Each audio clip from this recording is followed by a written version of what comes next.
Saudações a todos. Então, retornando ao nosso curso de alemão instrumental, para a nossa quarta aula e última aula do primeiro módulo, nós vamos trabalhar hoje a semântica histórica, que, de certo modo, está relacionada com os últimos dois temas de aula que nós tivemos, principalmente aquela noção de Geist, daquela aula sobre a música do Rammstein, e a aula seguinte sobre, vamos dizer, o surgimento da terminologia relacionada com as ciências humanas, ou as Geisteswissenschaften. Hoje nós vamos estudar principalmente algumas modalidades da história na tradição alemã e principalmente a passagem do século XIX para o século XX de uma certa ampliação dos interesses históricos em várias, vamos dizer, leituras possíveis em relação a essa semântica histórica. No próprio mapa, vocês podem perceber que hoje então a gente termina o primeiro módulo, né? Vai ter uma aula bônus que depois eu vou colocar disponibilizada para vocês também, sobre um método relacionado com a história intelectual, mas eu explicarei oportunamente. Hoje então a gente vai trabalhar a semântica histórica e a gente vai passar principalmente por alguns temas. Aqui a gente vai ter uma obra de referência propriamente, que é organizada pelo Ernst Müller e o Falco Schmieder, que se chama Begriffsgeschichte und historische Semantik, ein kritisches Kompendium.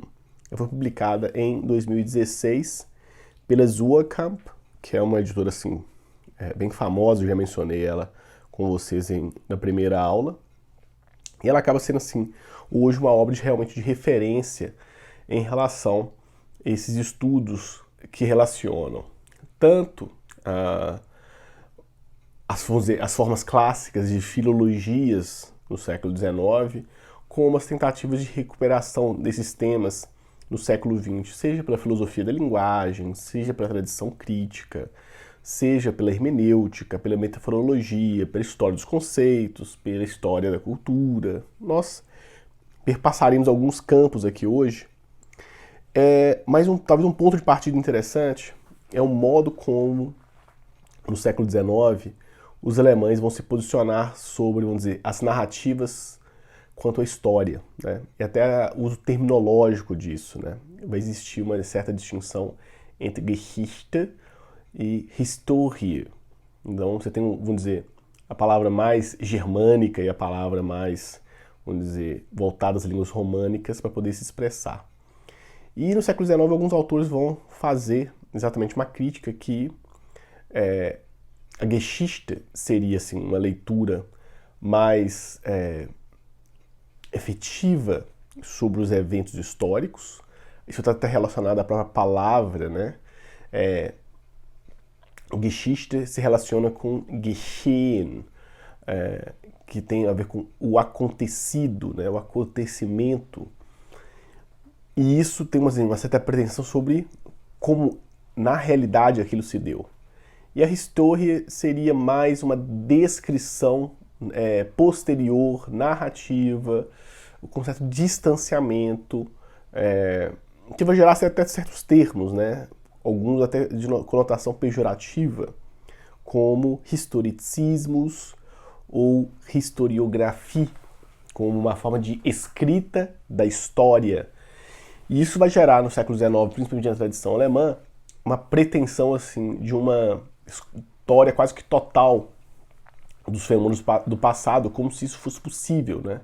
Que fosse possível fazer um relato quase que imediato sobre os eventos passados, o que não é possível porque esses fatos acabam sendo assim recepcionados, alguns são perdidos, filtrados, selecionados.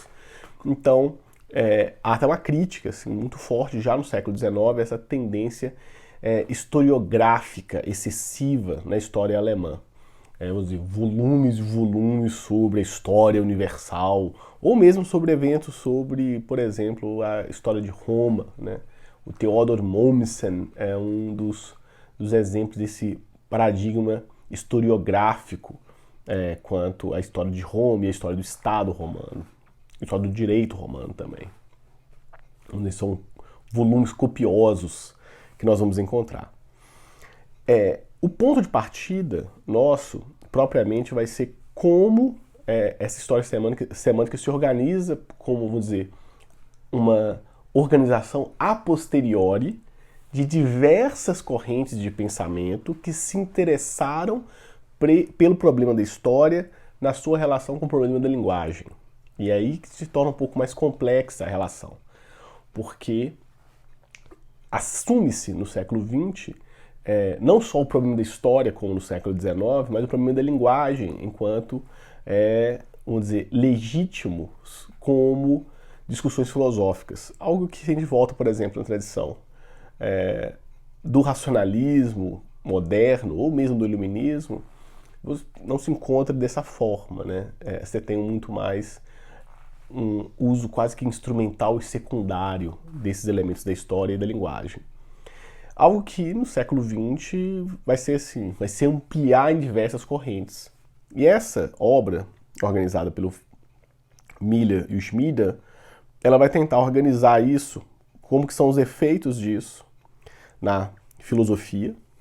E, assim, só para dar um exemplo, que eu vou dizer um dos mais instigantes, é muita coisa que eles vão trabalhar sobre a relação entre essa história semântica e filosofia. Desde o século XIX, colocando a virada propriamente do iluminismo para as noções propriamente do idealismo alemão, e isso vai chegar principalmente, vou dizer, o vocabulário hegeliano,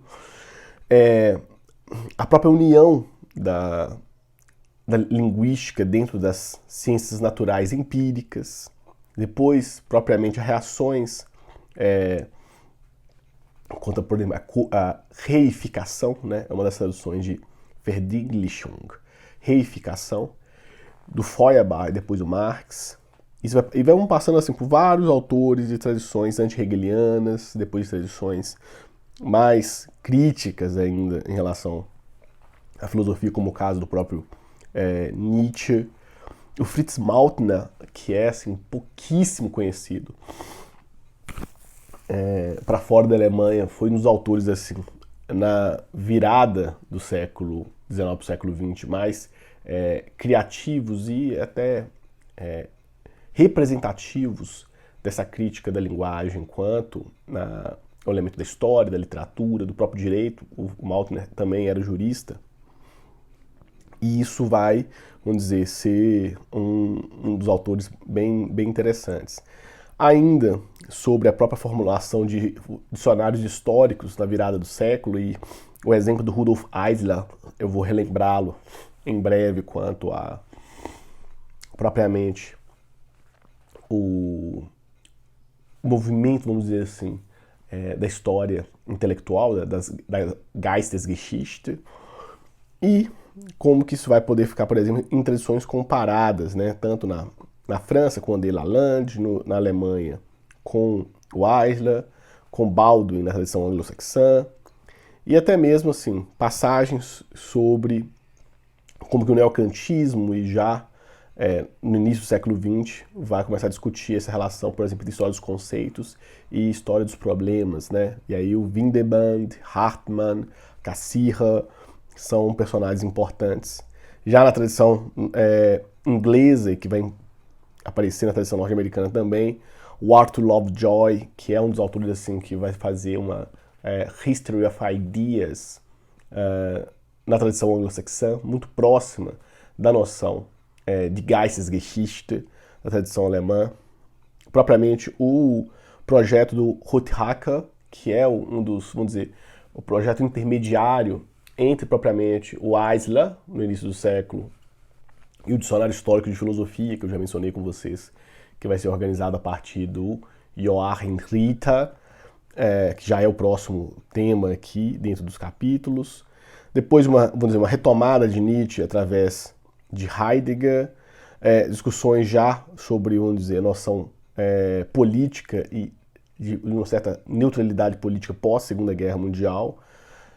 é uma discussão interessante, né? Porque alguns fazem uma crítica ao modo como a história passa a ser feita logo após a Segunda Guerra Mundial na Alemanha, que meio que dá um salto histórico quanto o nacionalsocialismo, ou pelo menos teorias históricas que não colocam aquilo como um problema evidente, mesmo que outros autores, assim, o Viktor Kempfer, que estudou propriamente a linguagem do Terceiro Reich, publica já em 46, salvo engano, o livro, mas, vamos dizer, na academia, na parte, vamos dizer, folha de formação histórica, acaba sendo um certo momento de lapso, até propriamente assim, uma retomada disso criticamente a partir da década de 60.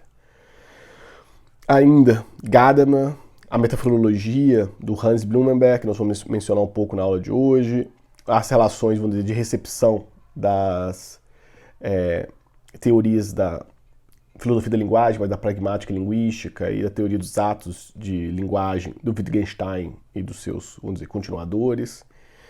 E ainda uma reflexão final dessa unidade, que é a maior parte do livro, quase metade do livro, sobre, assim, qual história é contada pela história filosófica dos conceitos. E esse capítulo aqui é extremamente crítico exatamente sobre qual é a narrativa que a história dos conceitos vai fazer nessa relação com, por exemplo, política e apolítica, essas filtragens e escolhas. Então é algo assim bem interessante. As outras unidades vão passar propriamente assim, como que isso tem eco, não só na filosofia, que foi o ponto de partida, né, mas propriamente nas ciências históricas, nas histórias das ideias políticas e nas ciências sociais. Depois, nas ciências da linguagem, nas ciências da comunicação, nas diferentes filologias. Depois, na história da ciência, na história do saber.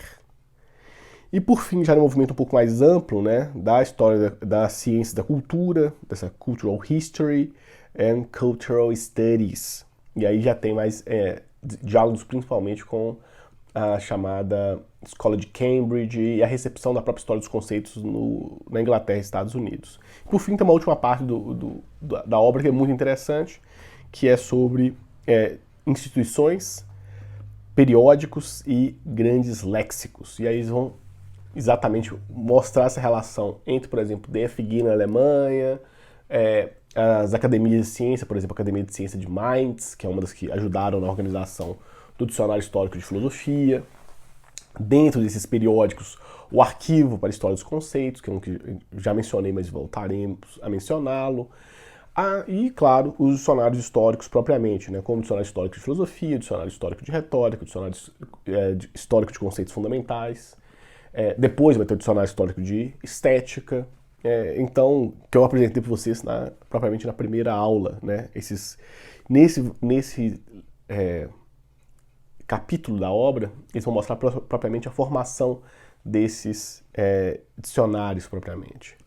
Mas nossos temas, assim, que nós vamos dedicar mais, vai ser principalmente sobre essa passagem das Geistesgeschichte e a sua relação com Ideengeschichte, que é a história, vamos dizer, história intelectual e história das ideias. Isso é muito tratado com sinônimos. Como que isso é transformado, principalmente no século XX, com a história dos conceitos, Begriffsgeschichte, e como, vamos dizer, eu vou citar dois exemplos assim, né, que dialogam no primeiro momento e no caso propriamente da história das metáforas acaba sendo uma certa contraposição posterior à história dos conceitos, ou pelo menos uma certa sobrecarga, ou demonstrando uma sobrecarga possível a partir de uma pretensão realmente de fazer uma história dos conceitos, mas que esqueça, por exemplo, vamos dizer, do nível da metafórica da linguagem. Quanto à história intelectual, né, essa Geistesgeschichte, vamos traduzir ela assim, como história intelectual, principalmente, ela também é tratada como Ideengeschichte, que seria uma história das ideias, né? Então vejam que isso já se manifesta de um certo... Não é propriamente a noção do idealismo alemão que está assim, em questão aqui, mas há uma aproximação com um certo nível abstrato da história, né?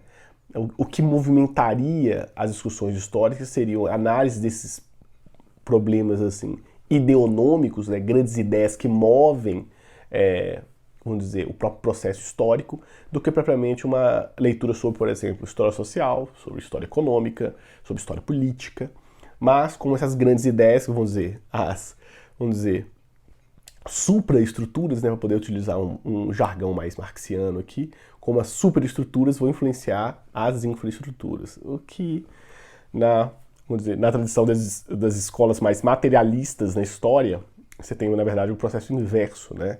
Você tem muito mais movimento das infraestruturas, porque é um intrabal, em relação a essas superestruturas. Então, isso é interessante porque acaba sendo um certo posicionamento até dessas Geistesgeschichte no século XIX contra as posições mais materialistas, né? Elas nascem antes do materialismo histórico propriamente e são aprofundadas também posteriormente a esse materialismo histórico durante o século XIX. Então, haveria uma certa similitude entre a história intelectual e a história das ideias. Vai ter algumas variações, e me parece que os autores acabam tendo, principalmente assim, num dos dicionários, por exemplo, esse dicionário aqui, que é de conceitos fundamentais das ciências históricas, que é, por exemplo, o verbete sobre história dos conceitos, é até do Reinhard Koselleck, mas no verbete sobre história das ideias, ele já inicia falando assim, pode ser tratado como um sinônimo de história das ideias. Mas quando você vai ver os autores propriamente, pareceria que há uma diferença de nível, assim. Que a história das ideias se preocuparia, e principalmente na tradição norte-americana, preocuparia, assim, com a história propriamente de grandes ideias que moveram a civilização. Por exemplo, a ideia de liberdade, a ideia de igualdade, a ideia de justiça, a ideia de verdade, de fé. E a história intelectual, ela acaba entrando numa certa questão dos próprios movimentos intelectuais, dos autores, correntes, tendências, recepções. E, obviamente, isso dialoga com esse problema das ideias, mas não com esse processo, vamos dizer, de tradição e recepção dessas noções. Então poderia correr assim, meio que paralelamente duas leituras aqui dessas Geistesgeschichte em sentido mais amplo e as Ideengeschichte como uma questão muito mais voltada a noções a partir de ideias e até depois conceitos, né, que serão propriamente trabalhados historicamente. Um dos grandes exemplos, assim, se for pensar, é a proposta vejam que já é na tradição norte-americana, não é na tradição alemã propriamente, do chamado Synthopikon, do Mortimer Adler. Ela é, por exemplo, uma tendência de fazer uma história das ideias propriamente, não uma história intelectual. Se você pega um texto de um historiador, tipo, por exemplo, Peter Gay, sobre, por exemplo, o movimento intelectual que forma a República de Weimar, é uma típica história intelectual. Não é uma história das ideias, porque não é uma ideia ali da República de Weimar. Você tem noções que guiam como uma noção de república, de democracia, de parlamentarismo, de liberalismo, mas isso, vamos dizer, é parte incidental dos problemas efetivamente históricos do que foi vamos dizer, as constelações históricas da República de Weimar. Então, eu tenderia a dizer que há uma diferença de nível, assim. Elas se preocupam quanto à questão da recepção? Sim. Mas a história intelectual, ela acaba dando uma certa predileção ao problema da recepção de tradições e como isso vai sendo montado no quebra-cabeça histórico. E já na história das ideias, ela é mais ampla, ou um espectro muito maior, que você vai retomar muitas vezes a tradição clássica, greco-latina, e reconstruindo isso, por exemplo, até a contemporaneidade. Então, eu não trataria propriamente como sinônimos, né? Mas são, vamos dizer, ideias irmanadas. O que aqui faz, obviamente, sentido de fazer essa distinção com a relação francesa, né, da chamada história das mentalidades. A história das mentalidades surge enquanto uma certa reação na própria França contra o movimento dessas Geistesgeschichte na Alemanha ou Ideengeschichte na Alemanha.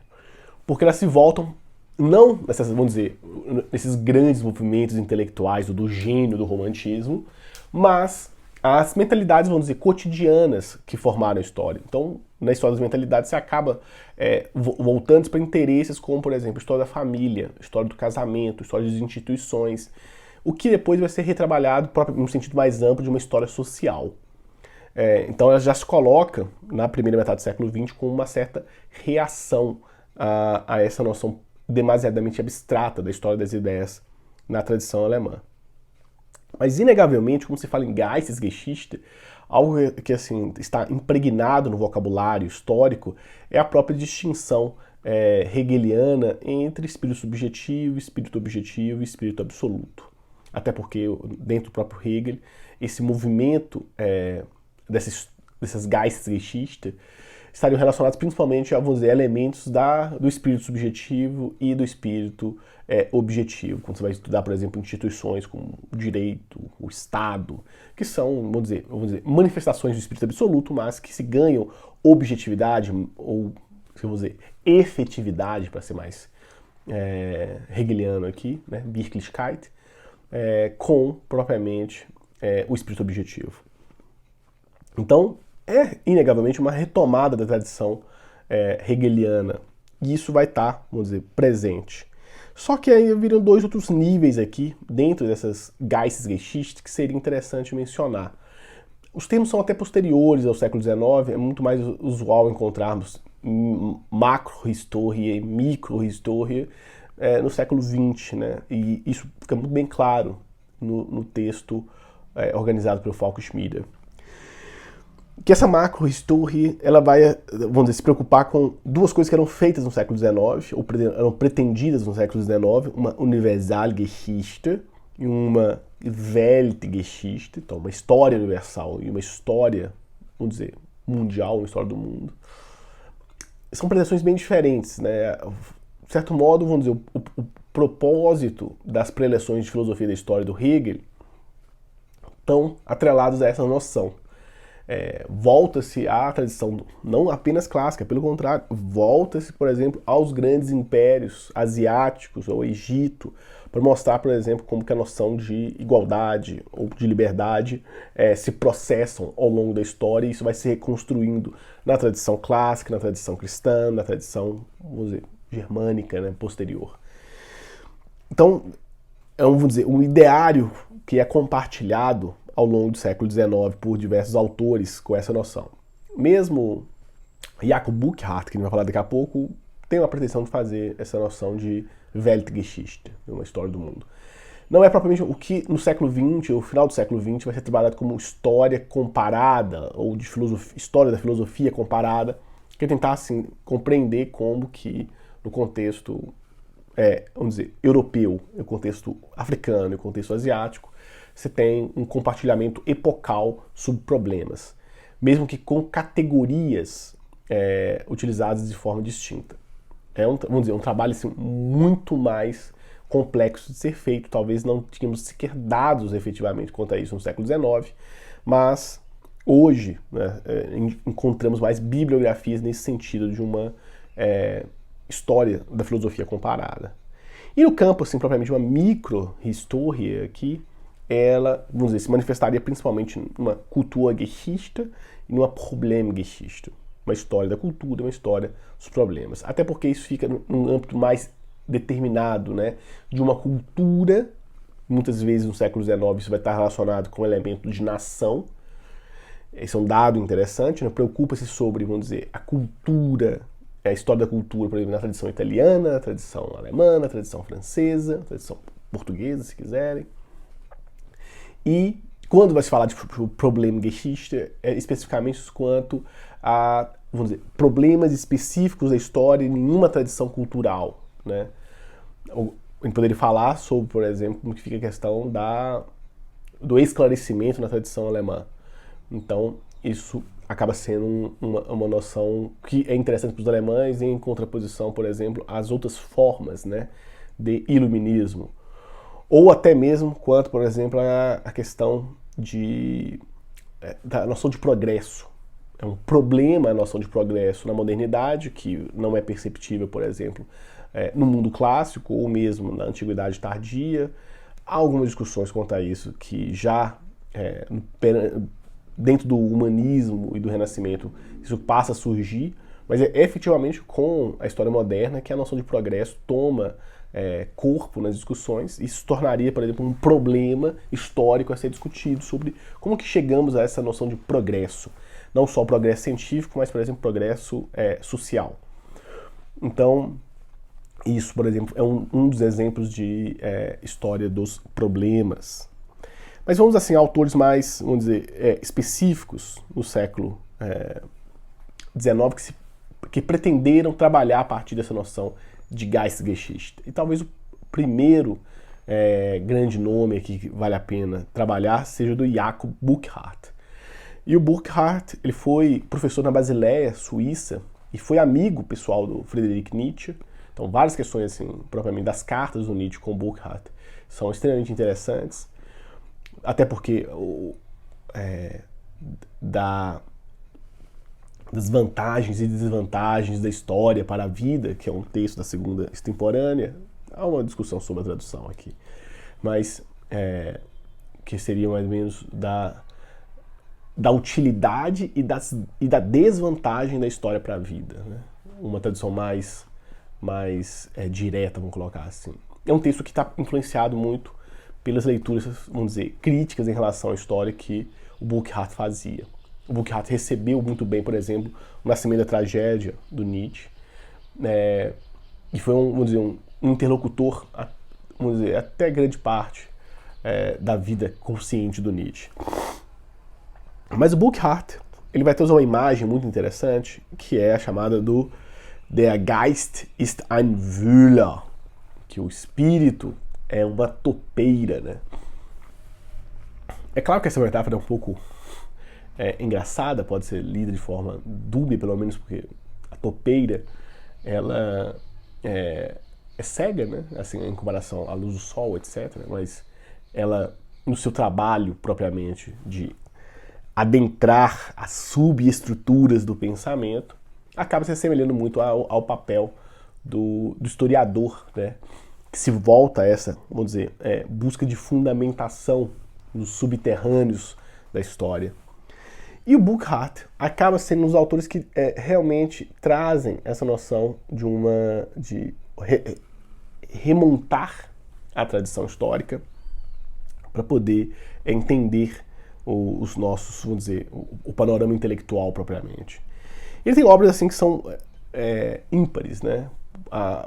Quanto à leitura do Renascimento, acaba sendo uma das obras assim mais clássicas propriamente. Ele vai trabalhar isso inicialmente na cultura do Renascimento na Itália e depois ampliando ainda mais isso para a história da Renascença na Itália, de 1860 e 78.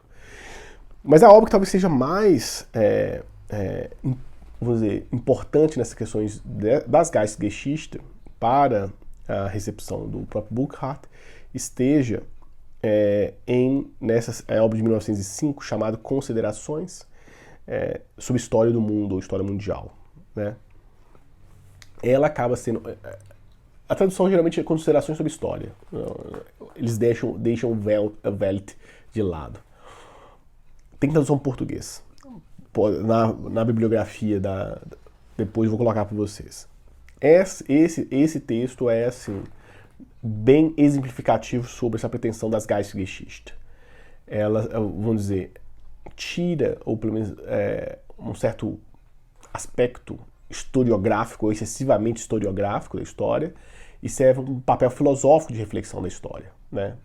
Não é mais apenas e até assim dialoga bem com o que o Nietzsche colocava na segunda consideração extemporânea. É quase que uma ampliação da noção de história crítica que o Nietzsche apresenta. Quando a gente chegar no Nietzsche, lá na frente, no módulo 3, a gente vai ter oportunidade de voltar a isso, propriamente como que fica essa questão da história na segunda extemporânea, e os termos com que isso é bem interessante, mas é um certo, vamos dizer, um efeito do tempo histórico do final do século XIX, de uma crítica da historiografia que se volta demasiadamente para o passado, sem buscar propriamente, vamos dizer, qual que é a relação com as vivências do presente, ou que constituiu o presente. Isso é algo que aparece como um elemento interessante. E o Burckhardt é um dos muitos exemplos da tradição alemã, né, sobre questão de obras críticas, né, ou a compilação crítica da sua obra. Ela pretende ter 29 volumes e até 2000, a partir de 2002, que começou, e até agora só 16 volumes saíram. Pra vocês verem assim, como que o trabalho dessa história intelectual alemã, de reconstrução da sua própria tradição, é lento e gradual. Burckhardt morreu há mais de 100 anos, né? E ele, vamos dizer, ainda é de interesse da própria tradição alemã de recuperá-lo. Nós, no Brasil, geralmente não temos tanto apreço a isso aos nossos autores, de compilar de forma crítica os escritos de um autor para que a sua recepção seja considerada. Nós, às vezes, pretendemos mais ler os autores estrangeiros do que os nossos próprios autores. O que é um dado, assim, de história intelectual brasileira muito pertinente. Porque nós ficamos muito na tensão entre originalidade e continuidade de tradições, mas quando a gente vai pensar na originalidade e voltar aos nossos próprios autores, isso é feito assim de forma muito, muito secundária. O Dilthey, que é um autor que nós já trabalhamos na aula passada sobre a própria formação das ciências humanas, né, das Geistesgeschichten, ele também está em desenvolvimento da própria história intelectual, história do espírito aqui, das Geistesgeschichten. Ele pretende fazer uma Studien zur Geschichte des deutschen Geistes, né? Então, e aqui foi até traduzido para o inglês como The German Mind. German Mind. Então, estudo sobre a história vamos dizer, poderia ser da mente alemã, do intelecto alemão, poderia ser até da cultura alemã, se for ampliar ainda mais o sentido da tradução. Isso acaba dando passagem, propriamente, a trabalhar já a noção de cultura, propriamente. É algo que aparece na primeira metade do século XIX, mas torna-se assim, um vocabulário corrente na segunda metade do século XIX. Vários autores. O próprio Nietzsche, muitos vão considerá-lo que é um filósofo da cultura, ou porque a cultura se torna um problema para ele. É onde a moral, a religião apareceriam consequentemente. Mas por conta da influência, né, do neocantismo, e vejo que sempre a história alemã e a história europeia vivem movimentos pendulares em relação à recepção, né? Em certas épocas, Kant é estudado, em outros momentos ele não é estudado, daí Hegel passa a ser estudado. Isso volta, por exemplo, em relação a outros autores. Mas Kant acaba tendo algumas retomadas, né? O idealismo alemão é uma forma de retorno a Kant. A gente verá na aula depois sobre Kant. O neocantismo é a segunda volta a Kant, vamos colocar assim pelo menos, no século XIX. Depois a gente vai adentrar com mais calma em relação ao neocantismo, mas essa história da cultura vai estar influenciada principalmente pelo chamado neocantismo de Baden, que é da região do estado alemão de Baden-Württemberg, que vai ter algumas universidades, como Freiburg, por exemplo. E os neocantianos acabaram, na virada do século XX, sendo assim, a principal escola, ou pelo menos assim, dominavam as principais posições acadêmicas nas universidades alemãs, e que tiveram uma proeminência, vamos colocar assim, propriamente quanto à produção intelectual na virada do século. Com, vamos dizer, influências em autores que, vamos dizer, são comumente conhecidos nas ciências humanas, como o caso de Max Weber. Weber acaba tendo uma influência do neocantismo, mas ele pretende fazer propriamente uma história da cultura, né? E ele, por exemplo, numa carta que ele troca com o Heinrich Rickert, que é um neocantiano de Baden, o Max Weber vai dizer que aquele famoso texto que quase todo mundo nas ciências humanas conhece, né? A Ética Protestante no Espírito do Capitalismo, é um texto, uma uma proposta de texto, né, que é de história cultural. E isso é interessante porque o Weber, assim como outros autores pais da sociologia, acabam tendo assim, um traço de fundamentação filosófica muito densa. Seja Marx, seja Weber, seja Simmel, para poder ficar dentro da tradição alemã, nem precisamos entrar assim, propriamente na tradição francesa. São autores que, com uma formação histórica assim, bastante considerável e vão, vamos dizer, trabalhar aspectos não propriamente apenas sobre, obviamente, sociologia, mas num movimento mais amplo de fundamentação. O Georg Simmel, que é um autor assim, que vejam, é praticamente contemporâneo do Weber, é um autor que demorou a ser recepcionado no Brasil. Se podemos falar que foi de fato totalmente recepcionado, né? A própria recepção do Simmel no Brasil acaba sendo um pouco recortada, principalmente porque perpassa o elemento da tradução. O Simmel, ele coloca que as ciências culturais elas acabam funcionando, né, servem, né, e, ao mesmo tempo como fundamentação da sociologia como ciência. E isso acaba sendo uma pretensão que aparece nos textos mais, vamos dizer, de filosofia social do Simmel. E a obra dele assim, é extremamente vasta. Essa já está, por exemplo, completa. Eu vi os volumes, por exemplo, na Alemanha. São 24 volumes. Isso é muita coisa. Tem textos assim, eu coloquei 2 para poder relembrá-los aqui, da filosofia do dinheiro e da filosofia da moda, que são textos assim, até bastante inusitados. Filosofia do dinheiro menos, né? Mas filosofia da moda é bastante inusitado enquanto um tema filosófico ou de filosofia social no início do século XX. Mas o Simmel tem textos assim, um dos textos mais lapidares que eu conheço sobre a relação entre Nietzsche e Schopenhauer é um texto do Simmel, que é um ciclo de palestras que ele deu. Mas além disso, ele tem vários textos sobre Kant, ele tem um texto sobre quase que uma biografia, né, sobre o Kant, vários estudos kantianos.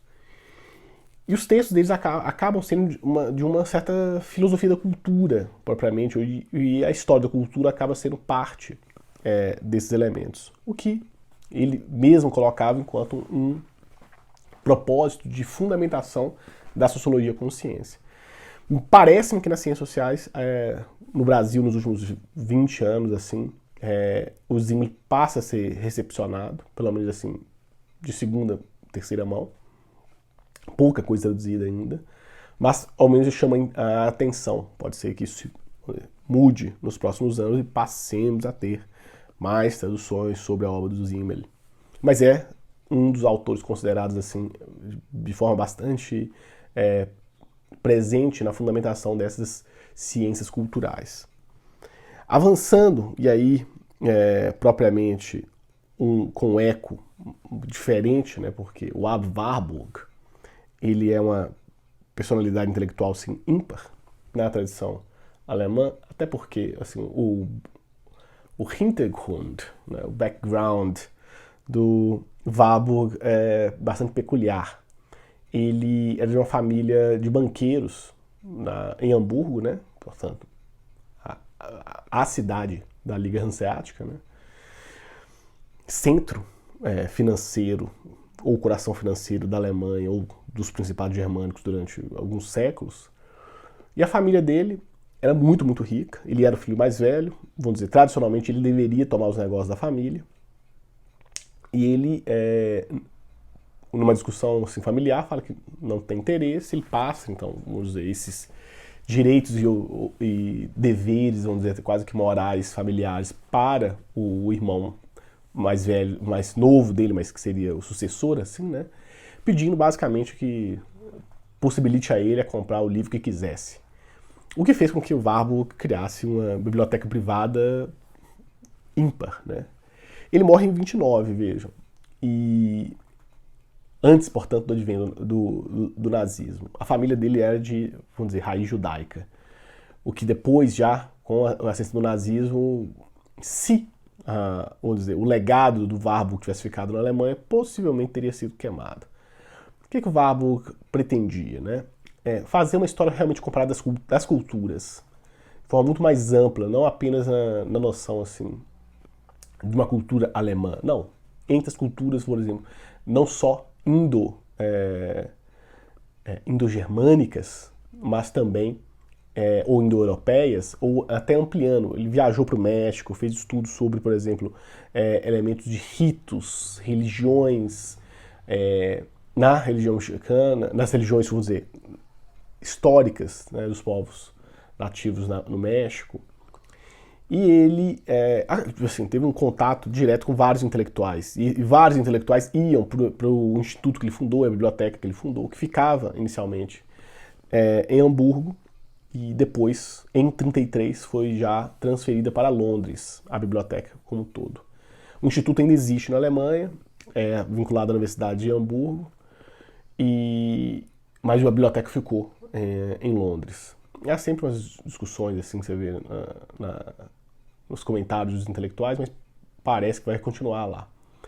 Mas o interessante é que dois autores que são importantes, assim, ou pelo menos conhecidos, né? Um mais conhecido que o outro, que é o caso do Gustav Jung, vamos dizer, um dos grandes nomes da psicanálise. O Jung era próximo do Warburg, o Jung estudou na biblioteca do Warburg, principalmente para poder desenvolver as teorias dos arquétipos e encontrar, vamos dizer, massa material propriamente, que demonstraria que certas imagens coletivas são compartilhadas pela humanidade e não uma questão propriamente de uma cultura específica.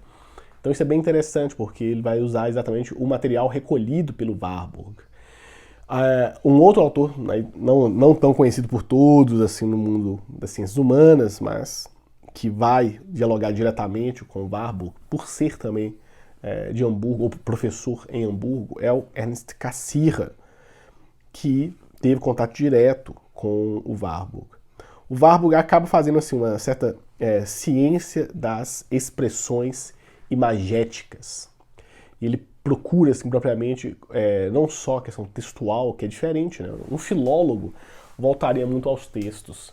O Warburg volta às imagens, às expressões das artes, sejam, por exemplo, de artes gráficas ou de artes pictóricas. Isso é bem, bem interessante. O que vai depois ser compilado, né, como uma edição que nós conhecemos como Atlas Mnemosyne, que seria tipo assim, um certo atlas da memória universal. Bem num espectro assim, de uma cultura, história da cultura muito mais ampla, né, do que meramente nacional. Essa é uma obra assim, que eu gostaria de ter, não tenho, eu tenho fragmentos dela, porque ela custa um pouquinho caro, né? Uma obra de 200 euros é um valor considerável, mas e ela é grande, porque ela é toda em papel couché, como se fosse aqueles livros de história da arte antigos, né? Bem grande, que vem a própria vamos dizer, compilação temática do Warburg. Na aula que vem, ou na verdade na aula bônus, né, o Warburg vai ser novamente mencionado, porque esse Atlas Mnemosyne, ele, vamos dizer, é um dos resultados do Zettelkasten do Warburg. Nessa discussão que nós teremos de bônus sobre os Zettelkasten, o do Warburg, ele é um dos, mais assim, memoráveis. E o Cassirer, propriamente, que vai ter contato e vai ter uma certa mudança, o Cassirer é muito voltado para a filosofia da ciência, nas suas primeiras obras, neocantiano também. Ele, com o contato com o Warburg, acaba tendo uma certa percepção mais ampla da questão, vamos dizer, do discurso científico, ou das formas científicas, e passa a discutir propriamente uma ciência das formas simbólicas.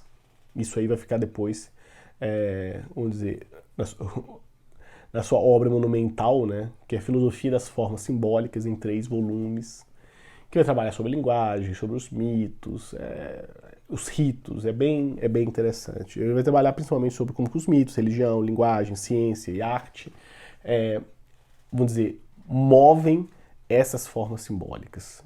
E essas formas simbólicas, vamos dizer, constituem a nossa própria imagem do mundo. É algo assim muito, muito interessante que está relacionado dentro dessa história da cultura. Mas é tipicamente vamos dizer, uma discussão que ecoa a tradição neocantiana. Vamos dizer, não custa mencionar aqui que um dos temas nós veremos lá na frente, né? Já no módulo, a partir do módulo 4 e 5, a gente vai trabalhar já questões mais contemporâneas na história intelectual alemã, do século XX. O Cassirer vai voltar, porque ele vai falar do chamado debate de Davos, que ele vai ter com Martin Heidegger sobre a relação com, vamos dizer, da recepção do próprio pensamento kantiano, né? E é quase que um dado assim, simbólico que esse debate acaba mostrando certo naufrágio da tradição neocantiana, ou pelo menos o casco fica furado e acaba afundando ao longo da década de 30, por diversos motivos, principalmente por conta de novas filosofias e um contexto político completamente avesso, né, ao modo do racionalismo kantiano, mesmo quando se volta para a razão prática. Isso é muito interessante porque a gente vai voltar depois. Essas figuras reaparecerão no nosso curso, né? Porque o primeiro módulo é um módulo mais que panorâmico quanto a isso. Mas o Cassirer é um dos autores assim importantes. Mas para além da tradição alemã, o Huizinga, Johann Huizinga, acaba sendo um autor que também se relaciona com essa tradição da história da cultura. Ele talvez seja mais famoso entre nós pelo livro chamado Outono da Idade Média, que ele faz uma história da cultura da Idade Média sem, assim, é lógico que faz um destaque, né? Ali principalmente ele está pegando a noção de Idade Média nos Países Baixos, mas que é exemplar ou aplicável a outras tradições europeias. Ele está preocupado mais com a questão dos Países Baixos, mas exemplifica a questão europeia. E lá é uma obra mais famosa, vamos colocar assim. Mas em 30 ele vai fazer uma obra que até depois foi traduzida para o alemão, chamada Tarefas da História da Cultura. Então ele se integra a esse movimento, mesmo não estando diretamente na tradição alemã, né? E ele pretende fazer algo que é muito interessante, principalmente para esse período, né? Que ele pretende fazer uma leitura histórica dos mundos da vida. E que é uma noção que depois a gente vai ver o que é a noção de mundo da vida na tradição alemã, principalmente no século XX. Ele vai se preocupar sobre figuras culturais, motivos, temas, símbolos, ideias, formas de pensamento, ideais, estilos e sentimentos. Tanto que alguns até aproximam mais o Huizinga da história das mentalidades, porque ele acaba adentrando numa certa história social, uma história da mentalidade vamos dizer, no fim da Idade Média, né, dos Países Baixos. Ele não está preocupado só com os grandes movimentos, sobre como os intelectuais, os políticos, os governantes operam a máquina da história, se operam, né, mas acaba se adentrando também sobre questões mais, vamos dizer, do mundo da vida cotidiano. Mas voltaremos a essa noção de mundo da vida, do Lebenswelt, oportunamente.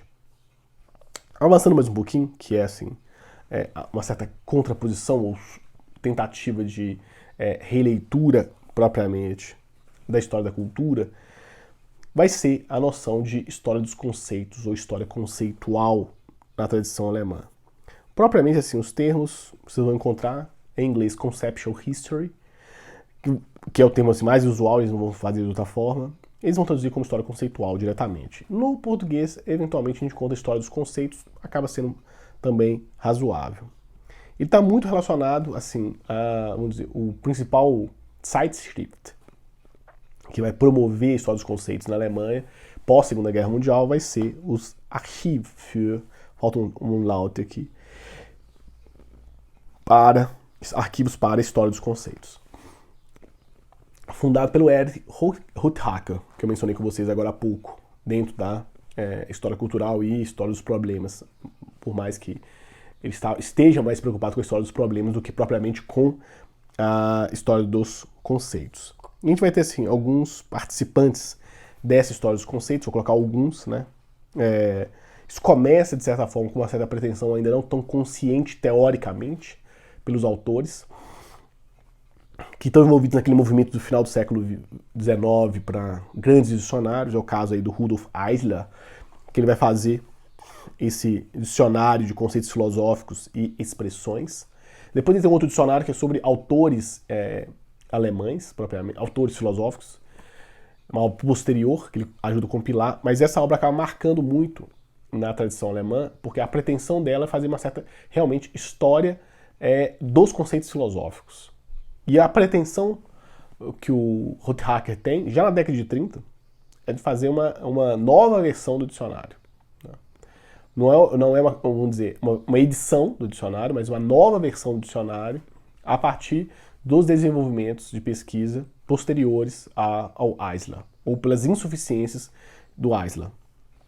O Rothacker acaba sendo, então, o autor assim, que inicia o projeto.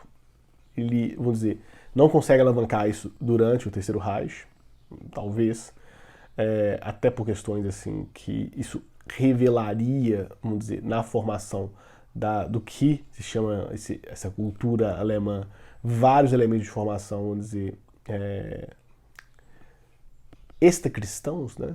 Ou pelo menos assim, não tão ideológicos como o nazismo pretendia. Inegavelmente a formação da tradição protestante, da tradição judaica na própria Alemanha é algo que é presente. Você vai ter autores importantíssimos do século XVIII, por exemplo, são filósofos do iluminismo alemão, do esclarecimento alemão, que são judeus, né?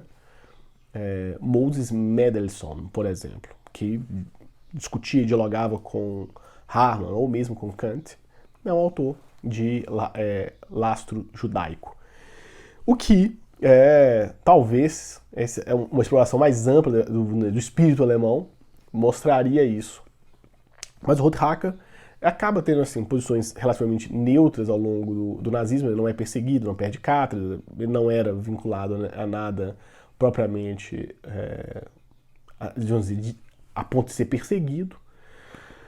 Continuou nas cátedras após a Segunda Guerra Mundial, diferentemente de outros autores que perderam cátedras por ter vinculação direta com o nazismo.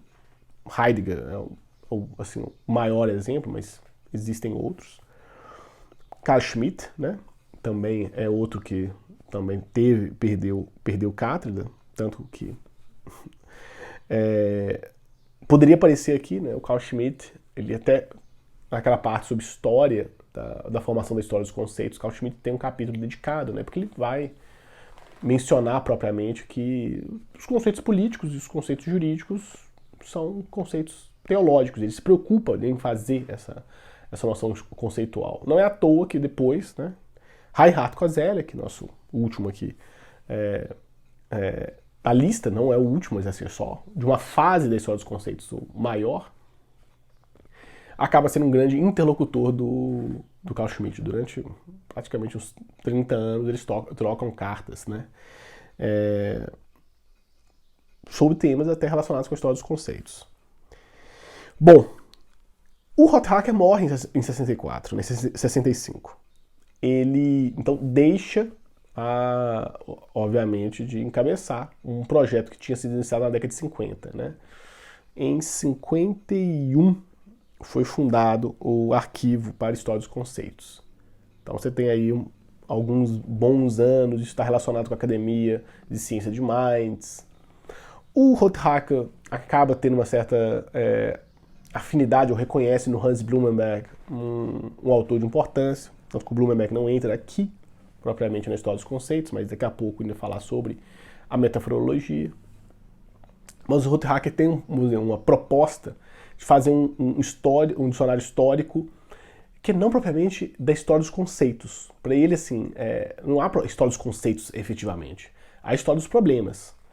E aí os conceitos aparecem enquanto problemas históricos, mas não propriamente uma história dos conceitos. O que não é a posição que é predominante, né? Quando ele depois deixa, obviamente, de organizar os arquivos de história dos conceitos. Quem vai assumir vai ser propriamente o Joachim Ritter. Eu coloquei aqui, obviamente, de transição o Gadamer, porque o Gadamer é mais velho do que eles, né? Que o Ritter e do que o Koselleck. Por mais que seja praticamente da mesma geração, o Gadamer tem uma projeção internacional muito maior do que o Ritter. Quem conhece o Ritter é muito mais por conta do dicionário histórico ou porque estudou a filosofia alemã do pós-guerra, né?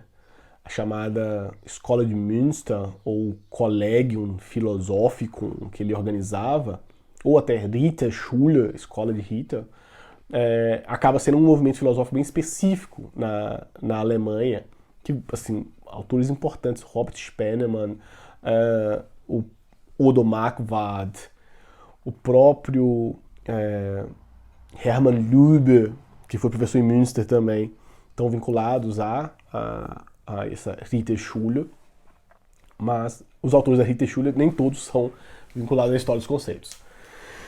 Mas o Ritter acaba assumindo depois o dicionário, a organização do dicionário. Há um apoio por detrás do Gadamer. O Gadamer acaba ficando assim, movimentando algumas questões no DFG alemão, né, que seria como se fosse a CAPES alemã. Acho que eu já mencionei isso para vocês. Tanto que assim, eles acabam trabalhando ao longo da década de 60 uma certa fundamentação da história dos conceitos. Para, vamos dizer, uma fundamentação que não existia na década de 50, vamos colocar assim. Na década de 50 não há nenhum direcionamento teórico muito claro sobre o que seria história dos conceitos. Isso, vamos dizer, é muito evidente quando você analisa os primeiros textos do arquivo de história dos conceitos. Eles já são textos sobre problemas específicos.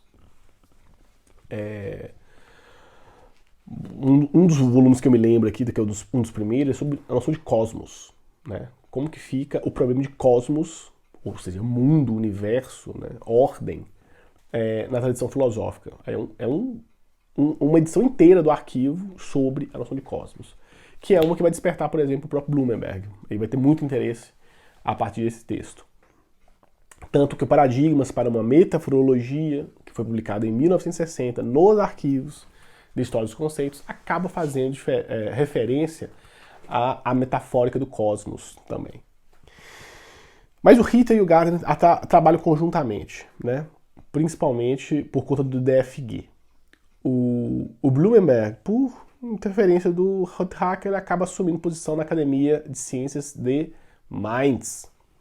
O que vai ser um elemento interessante quando a gente entra na chamada história institucional da história dos conceitos.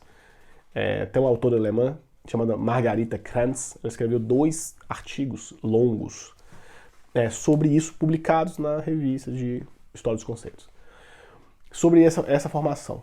E um dos aportes financeiros para a publicação do dicionário foi a Academia de Ciências de Mainz, que o Blumenberg fazia parte. O mesmo Blumenberg, afastando-se da história dos conceitos, ele apoiou bastante a iniciativa. Por fim, assim, só para poder falar desses autores que eles estão interessados, né? Os textos efetivamente de fundamentação teórica da história dos conceitos pelo Gadamer e pelo Ritter só surgem em 1971. No próprio arquivo para a História dos Conceitos. Em 71, quando lança o primeiro volume. Lógico que, obviamente, veja, isso já é discussão anterior dentro dos congressos, né? O Arquivo de História dos Conceitos ele tinha reuniões quase que bianuais sobre os propósitos do dicionário. Em 58, por exemplo, teve um dos congressos patrocinados pelos Senatskommission do DFG, que o Blumenberg apresentou o que ele chamou de teses para uma metaforologia, que era a proposta dele de contribuição com a história dos conceitos. Quem estava lá? Ritter, Gadamer, Rothacker estavam no congresso e discutiram. E aí tem a transcrição disso. Interessante que os alemães são muito metódicos, né? A ponto de transcrever a síntese das discussões dos próprios debates. Vejam que isso não é algo isolado, né? O Ritter era assistente de Cassirer no debate de Davos, que eu falei com vocês, entre Cassirer e o Heidegger. O Ritter fez parte da comissão que organizou a organização dos textos, né? Ou pelo menos da síntese dos debates. Então, isso é algo relativamente comum na tradição alemã. Só que isso foi uma geração antes, né? A gente está falando de 29 e agora 58. E lá eles vão discutir. E o Gadamer é bem duro em relação à proposta do Blumenberg, porque eles percebem que a proposta do Blumenberg meio que inviabilizaria a realização do dicionário como eles pretendiam. A gente pode chegar nisso em outra aula, propriamente sobre o século XX, o Blumenberg propriamente, e discutir um pouco sobre isso. Mas assim, é um dado que vale a pena complementar, já que estamos falando desse contexto desses autores aqui. E por fim, talvez quem vai impulsionar, levar o nome a discussões, fundamentar da melhor forma e discutir isso assim em âmbito internacional, tenha sido Reinhard Koselleck. Koselleck, ele vai participar conjuntamente com o Dicionário Histórico de Filosofia do Rita, tem o Dicionário de Conceitos Fundamentais da História, ok?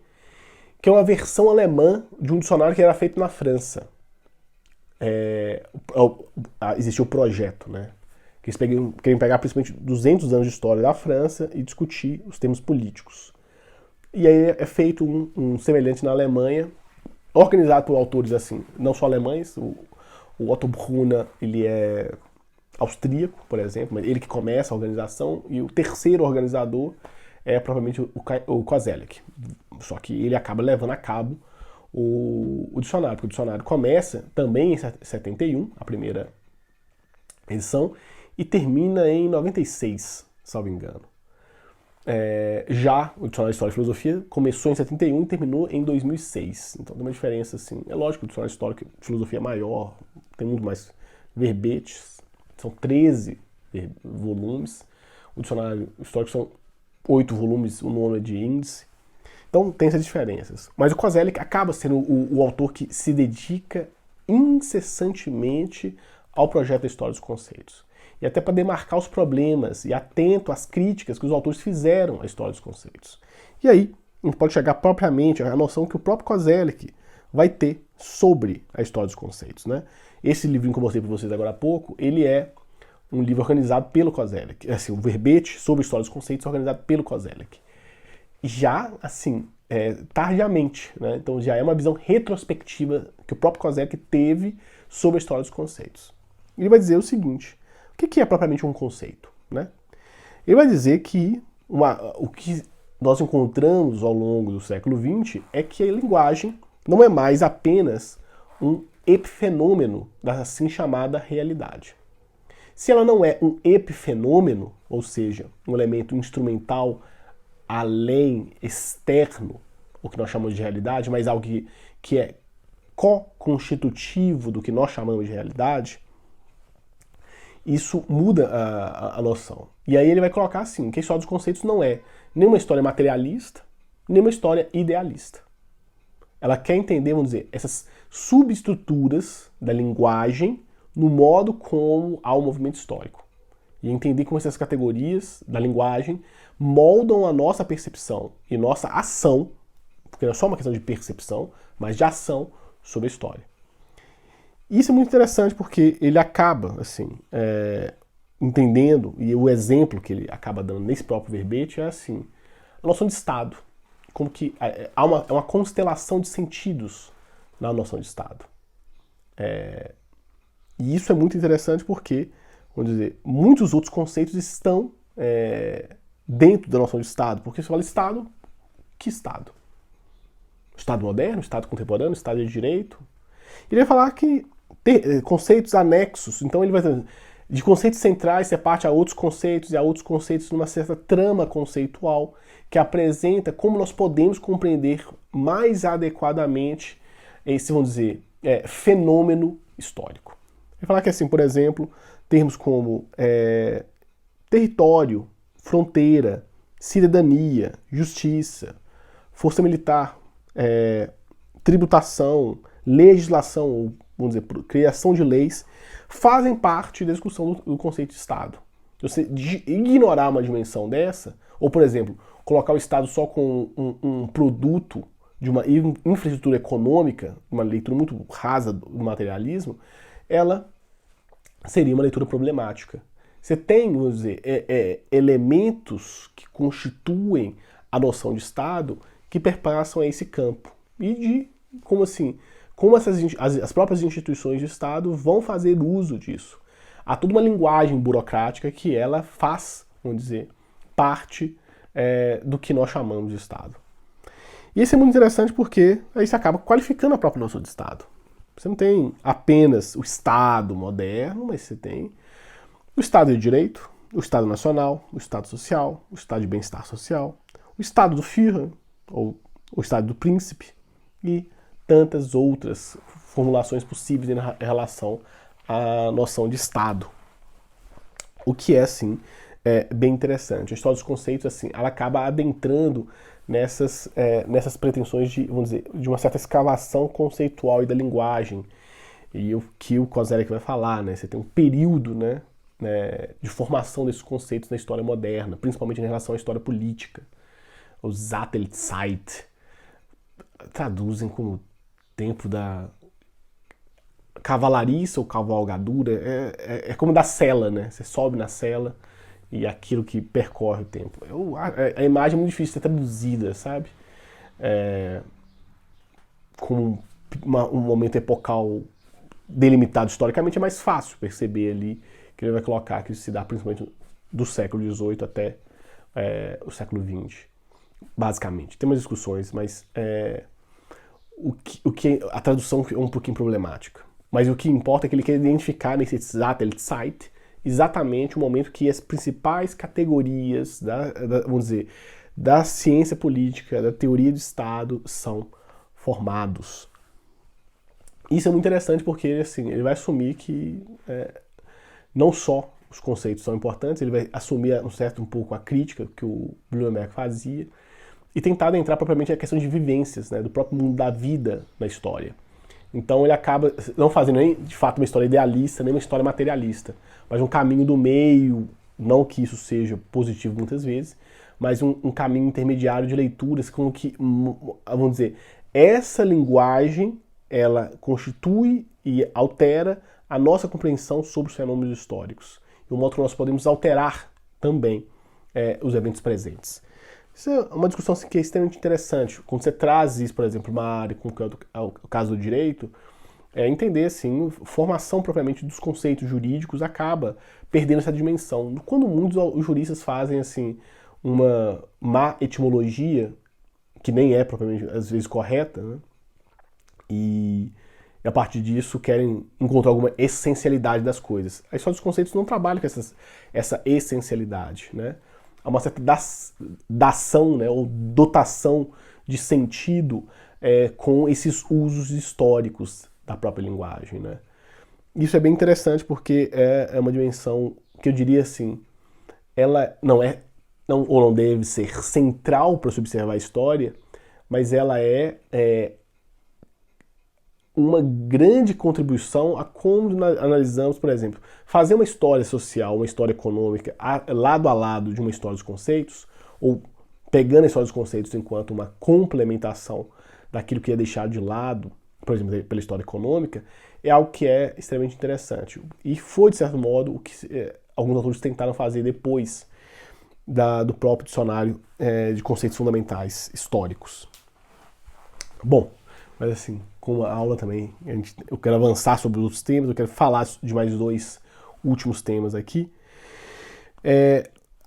Atrelado, ou pelo menos relacionado a essa semântica histórica, a gente poderia falar, como eu falei agora há pouco, da etimologia. Vale a pena mencionar que a etimologia não é história das palavras, né? E surge na Alemanha, propriamente, uma leitura da tradição mais germanística ou filológica, e aqui é representado principalmente pelo Fritz Schalk, que é possível fazer uma história da palavra, que relaciona um pouco a questão, quase que seria dentro da história dos conceitos, seria possível trabalhar a história das palavras enquanto dos termos, né? A história dos termos, conceitos, ideias, noções. E o que ele faz, propriamente? Não é uma história abstrata, etimológica apenas, né? Não, o sentido original é esse, não. É como o sentido foi se transformando ao longo do tempo em relação a uma palavra. Ele, principalmente porque ele é formado na tradição romanística, né? Então, ele se interessa não só em letras germânicas, mas em letras românicas. Ele geralmente pega palavras de línguas românicas, como por exemplo, prejudicium, da tradição latina, como que isso vai ficar nas línguas europeias modernas. Tem uma que ele vai falar sobre imbecilitas, sobre curiositas. Ele vai fazer várias histórias, ele vai publicando isso em artigos, depois ele compila, né, em um livro dele, chamado Exemplar, Geschichtler Exemplar Romanische Exemplar, algo mais ou menos do tipo, depois eu ponho na bibliografia também. Esse eu até comprei esse livro, porque ele compila quase tudo que o Fritz Schalk fez. E é bem diferente porque é quase uma filologia histórica da palavra, mudando e apresentando quais são as transformações de sentido e de aplicação. Por isso que a gente vai ter, assim, vamos pegar um exemplo muito corriqueiro, né? Nós usamos a palavra idiota em vários contextos, principalmente pejorativos, né? Você é um idiota. Que não tem nada a ver com a noção inicial da palavra idiota. Na tradição grega, ela era muito mais aquele cidadão que se interessava apenas pelas noções privadas, particulares, não pelo interesse comum da polis. Então, o idiota era aquele que se voltava para as questões particulares. Veja, e o que isso tem a ver com o idiota moderno? O que é a pretensão de uma história da palavra é por que mudou desse jeito? Quais foram os usos efetivos na literatura, por exemplo, ou nas mídias de jornal impresso, quando existem, para ter essa alteração. Vamos dizer, é um trabalho quase que arqueológico dos usos da linguagem que o Fritz Schalk propõe. E por fim, assim, a gente oportunamente vai voltar ao Hans Blumenberg, mas após, vamos colocar assim, a história dos conceitos, desenvolve-se uma história das metáforas, ou metaforologia. Não é sinônimo, ok? A metaforologia é algo assim que é construído principalmente pelo Blumenberg.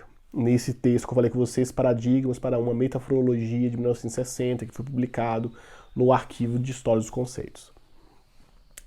E os autores que vão recepcionar o Blumenberg na década de 60, 70, 80, etc., vão falar propriamente de uma história das metáforas, o que vai combinar com, por exemplo, o dicionário de metáforas filosóficas, organizado pelo Ralph Kuenisman, que foi professor da Universidade de Kiel, que tem uma apresentação diferente. A gente pega um termo lá, por exemplo, os termos mesmo, os verbetes são diferentes que o dicionário histórico, né? Você vai, por exemplo, olhar os termos sobre equilíbrio,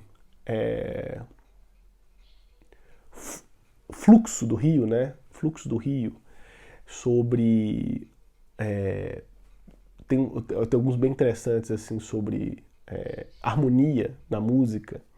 Então, como que isso é utilizado pela filosofia, pela história, pela literatura, e os verbetes acabam tentando fazer essa exploração. Que é lógico que é uma exploração que é total. Possivelmente vai ter algum uso que não está, obviamente, ali, porque está bem delimitado também, né? Não vai ter nenhum uso, por exemplo, que um autor latino-americano fez de uma imagem quanto ao equilíbrio. Mas o que o Blumenberg inicia, de certo modo, é que as metáforas elas possibilitam um acesso a subestruturas do pensamento, mais do que os conceitos. Eles vão dizer, estão numa dimensão pré-conceitual. E isso já fala no Paradigmas, e vejam que isso acaba colocando assim, vejam, vocês que estão pretendendo fazer uma história dos conceitos, antes do conceito, existe transposições de usos imagéticos, metafóricos, que, vamos dizer, são mais significativos, né? Até uma categoria que o Blumenberg depois vai trabalhar, Bedeutsamkeit, do que propriamente só dos conceitos.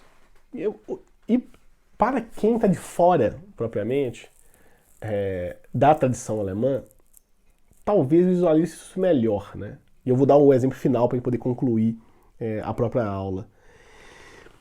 O que acontece? Conceito. A palavra conceito já é uma transposição metafórica. E isso que é mais interessante. Begreifen, ou Begriff aqui, né? O conceito é Begriff. Conceitos begriffen, que vem de um verbo, begreifen, que vem do verbo greifen. Greifen, porque o B é só um prefixo aqui de um certo movimento em relação àquela ação. É igual a gente vai ter assim sobre bewusst, que é a consciência. Então vem do verbo wissen, né, no particípio, Então, bewusst é a consciência, mas é aquilo que, vamos dizer, foi tomado enquanto conhecido. Mas no caso de begriffen aqui, vem do greifen, que é pegar, captar. Que tem a mesma estrutura de formação de palavra do que a palavra latina conceptus, que vem do verbo latino capere, captar. Então, conceptus e begriffen tem assim a mesma, remontam à mesma noção material de captar, pegar. E isso é interessante por quê? O conceito, ele atua no que é material? Não. O que o conceito faz? Ele capta o material, ou real se quiserem, e abstrai aquilo.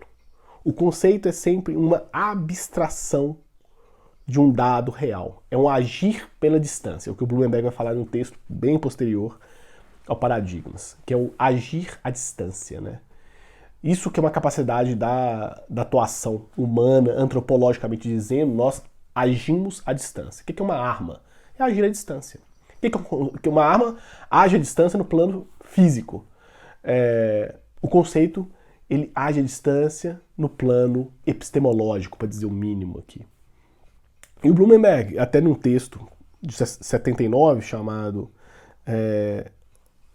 Naufrágio com o Espectador, que é um texto assim, bem interessante, paradigma para uma metáfora da existência, os subtítulos são ótimos, ele vai dizer uma coisa que é bem interessante. É o início do texto, do início do apêndice ao texto, que chama-se propriamente um adendo, né? Um adendo para uma teoria da não conceitualidade. Mas vai ficar claro quando eu falar isso aqui para vocês.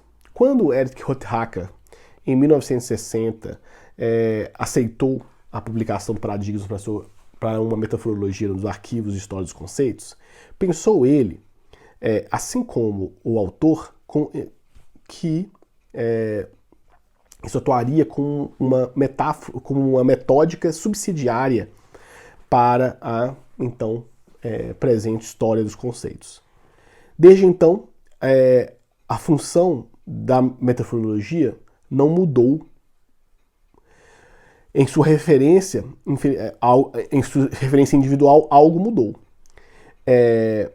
Antes de tudo, que a metafórica é apenas um caso, deve ser tomada apenas como um caso especial de não conceitualidade. Então, assim, estou traduzindo aqui na hora, não está nada elaborada a tradução, é só para poder colocar o sentido básico para vocês. Mas, o que ele vai trabalhar?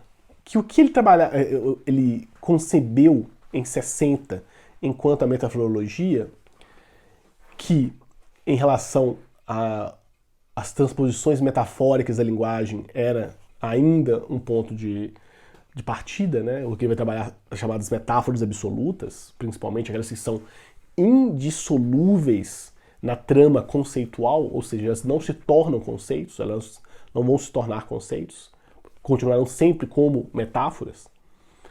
Ele vai perceber ao longo desses anos, 79, né, 19 anos depois, até então a recepção sobre a metaforologia pouco mudou, mas ele percebeu que a metafórica, ou a metaforologia, enquanto estudo das metáforas aqui, né, é apenas um caso especial da não conceitualidade. Vejam, e é Unbegrifflichkeit, não conceitualidade. Os portugueses traduziram como inconceitualidade. Inconceitual é aquilo que não pode se tornar conceitual. Em relação às metáforas absolutas faz sentido. Mas tem outras metáforas que se tornam conceitos. Ok? Conceito. Vejam que já é uma metáfora que se tornou conceito. Então, inconceitual, talvez em língua portuguesa não fique tão interessante, né? O não conceitual e o ele é utilizado como não ou como in. Unbewusst, já que eu falei do consciência, né? Bewusst é consciente, unbewusst é inconsciente. Você pode colocar como inconsciente. Ok. Mas no caso da não conceitualidade, eu preferiria manter isso como um Begrifflichkeit. Eu tenho uma discussão até num texto que eu publiquei. Eu posso colocar ele como anexo também na referência bibliográfica. Mas qual que é o interessante do Blumenberg? Ele começa a entender o seguinte, que dentro do conjunto de uma não conceitualidade, ou seja, de uma certa oposição, portanto, né, a metafenomenologia não serve a história dos conceitos de forma auxiliar, como ele mesmo pensou, ele vai discutir isso depois, como ele mesmo pensou, de forma auxiliar a história dos conceitos, mas como vou dizer, o outro lado da moeda, propriamente, da história dos conceitos, dessa não conceitualidade, ou seja, anedotas, mitos, metáforas, obviamente, que fazem parte de uma metafórica mais ampla do que ele mesmo imaginou. É algo que, por exemplo, esse texto de 79, no mesmo ano ele publica um outro livro que se chama Trabalho sobre o Mito, que vai discutir muito propriamente sobre um mito, que é o de Prometeu, e as leituras, né, sobre o mito de Prometeu. Já é uma elaboração, porque os mitos também fariam parte dessa Unbegrifflichkeit, dessa não conceitualidade. Porque esses mitos seriam... Qual que é a grande característica do mito para Blumenberg? É que o mito sempre pode ser relido. Algo que, por exemplo, no conceito é muito mais delimitado.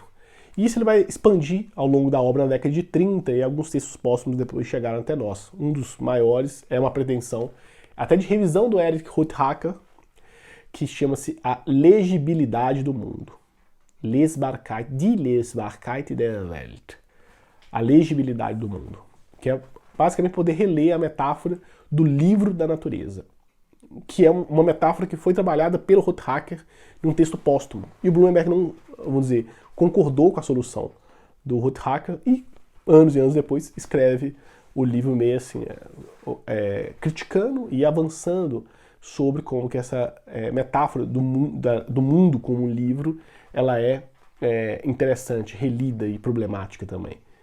Então, só para dar mais um exemplo das questões do Blumenberg. Ele vai avançar assim, em vários mitos e anedotas, por exemplo. A anedota da escrava Trácia, de Tales de Mileto, que riu quando Tales caiu dentro de um buraco. Essa é talvez uma anedota mais conhecida. Ali ele está discutindo, nesse livro vai discutir sobre, por exemplo, a questão da curiosidade a partir dessa anedota.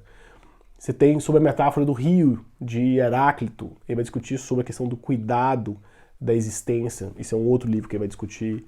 E tem várias, vamos dizer, tramas,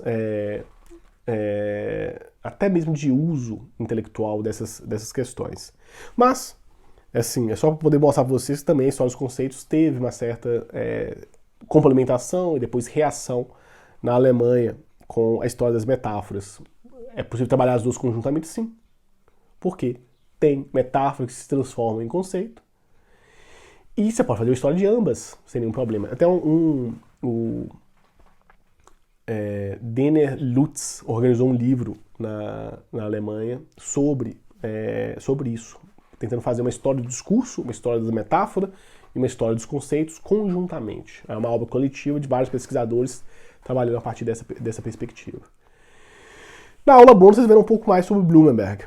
Ele vai falar propriamente sobre uma das ferramentas do Blumenberg para, vamos dizer, o seu conjunto de estudos não conceituais, que é o famoso Zettelkasten, que é uma coisa assim, típica da tradição alemã. Mas isso fica para a aula bônus de vocês, ok?